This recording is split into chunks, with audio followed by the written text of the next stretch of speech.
बेथ' आसलते थिग जायाखै किन्तु जों सानदों बिथाङा जिखिनि खालामदों पलिटिकेलि खालामदों बदय आरो जुदि रियेलि खामारोबा किन्तु माने गोरोन्थि जागोन किन्तु जों साननायाव बिथाङा पलिटिकेल ग्राउन्डआवसो बेखौ खालामदों होनना जों माने आन्दाज खालामदों बेनिखायनो जों आरज बिथाङा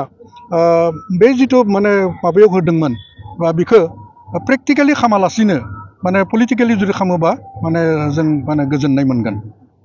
बिथांमोना आरो ट्राइबेल बेल एन्ड ब्लक एरियायाव बिथांनि जिथु मेनिफेस्ट'फ्रावबो बुंदोंमोन जे ट्राइबेल बेल एन्ड ब्लकफोरावबो माने गुबुन हारिखौ माने हा होगोन होनना जिथु बुंदों बेथ' गोरोन्थि बाथ्रा किन्तु बिथांनि बे मोनसे माने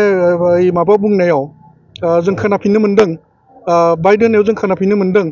बिथाङा आयेन मथेसो मोनगोन होनना बुंदों आरो बेबायदिब्ला जोंहा गोजोननाय दङ आरो जुदि रियेलि होमारोबा तेजाले जों प्रटेस्ट खालामनांगोन आरो बिथाङा माबायदि होयो जोङो बेखौ आयेननि गेजेरजों बिजिरगोन